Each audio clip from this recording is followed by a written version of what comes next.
It's December 2019 and Sabrina from the Answers in Progress YouTube channel has just won a $50,000 grant. Hello? Sabrina, I told you you were one of the finalists, but you're not. You won.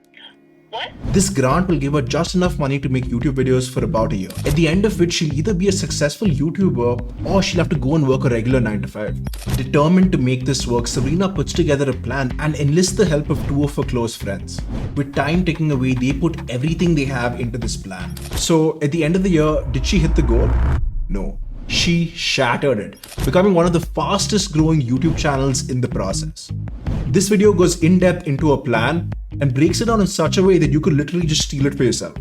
So without further ado, let's dive into it. Answers in Progress stays pretty true to the name. At first glance, you might think that the videos are all about the answers, but in reality, it's about the progress. It's about the quest that they go on to find the answers. And there's no better example of this than this video right here. There are more than 8 videos on the topic of fake buildings on YouTube. But the reason the Answers in Progress video gets the most number of views is simple. While the other videos give you the answer right away or bait you with it to keep you on, Sabrina, Melissa and Taha go on a quest to find the answer and they take you along with them. And when you're watching the video, you're figuring out the answer with them, which means better attention. And as we all know, the algorithm loves that. And the great thing about a quest is that it makes for a viral video even if it fails. In her video on explaining how dating apps work, Sabrina ends up making a dating app of her own. The app is a complete failure, but the video still did well because it was not about the end result, but it was about the quest to get to that result.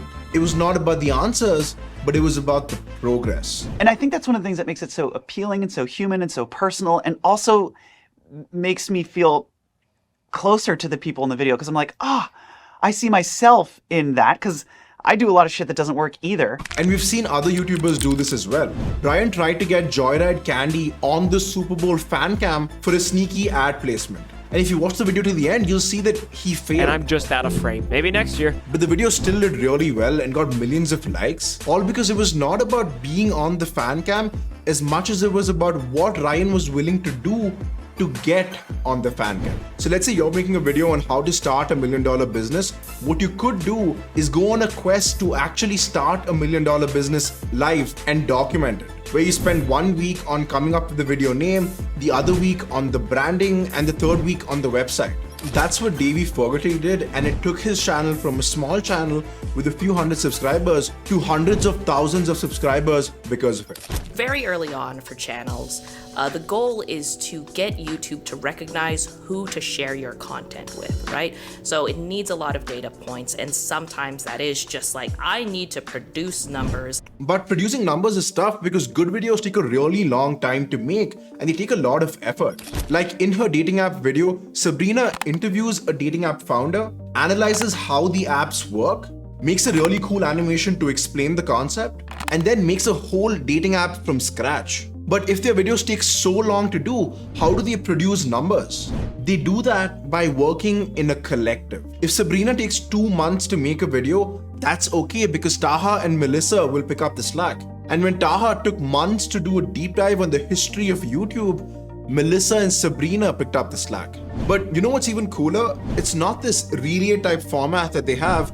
It's about how they divide their work. So I get the joy of being a primarily creative person. Melissa primarily handles like the logistics. Taha, on the other hand, he does a lot of like the business development stuff. So it kind of like plays to all of our individual strengths. That's it right there. Each of these guys focuses on a thing that they're really good at instead of trying to do everything and doing an average job at it. You could find your own collective by finding like-minded people on Discord or Reddit. Or you could do what I did on this video right here. I collaborated with my friend Dia, who is not really into the research part of content, but is really interested in writing. So I could focus on the stuff that I'm good at, which is watching a bunch of videos and doing research and figuring out what these guys do, but give the part that I'm not so good at, which is scripting, over to her. By working with her in a collective, I was able to get this video out in half the time that it would have normally taken me. It's just like, no, end the video. People get it. If they want to re-understand it, they'll rewind. That's it. So then that's what we're trying to do. We're trying to get to this point where like the ending is as short as possible so people can go watch the next video instead of like losing their interest near the end. Sabrina isn't the first person to think of this. Mr. Beast and a bunch of other top creators have spoken about this again and again. But abrupt endings don't always work. And here's a really good example. You know, it almost moved so fast at the end that I was like, wait, hold on, Max, isn't this insane? So that's Colin and Samir talking to Max Fosh about how his video ended abruptly. Too abruptly almost. Like it made them feel that the video was incomplete. So how do you make your videos end quickly but not abruptly? Well, Answers in Progress have this down to a science. If you watch any of their videos, especially the outro, they always have 60 seconds where they encapsulate the entire video's essence. It's neat, impactful, and most importantly, it's quick. By the way, if you like the way this video is edited and you want my team to edit your videos, here's my website.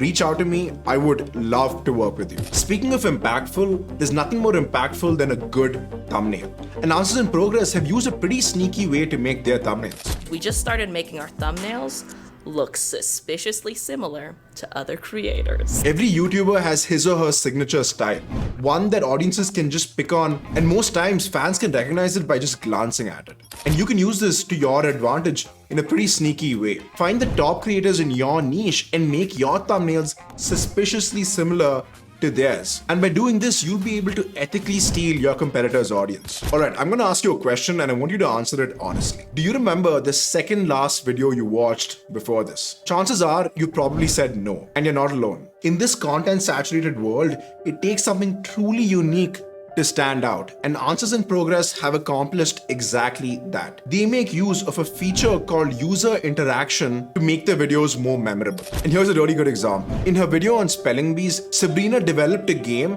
that would help her with her spellings. She then put this game up for everyone in her audience to play it. I played this game every single day for almost 2 weeks. And every time I played the game, I thought about Sabrina and her video. And when Melissa made a video on candles, she ended up making her own batch of candles that you could buy. Now, if you have one of her candles at home, there's a good chance you're not forgetting her or that video. Now, making a game or making a candle might sound like a pretty hard thing to do. So here's another simple example. My friend Zach Kravitz made a Notion template that lets you track your net worth. And every time I check my net worth on that template, I think about him and his content. The point is you want to develop something that your audience can interact with even after they've finished watching your videos. And this makes your content more memorable. Now, if you thought that the Answers in Progress crew's strategies were impressive, you have to watch these 2 videos on 2 other YouTubers who are employing different strategies to get the same viral results.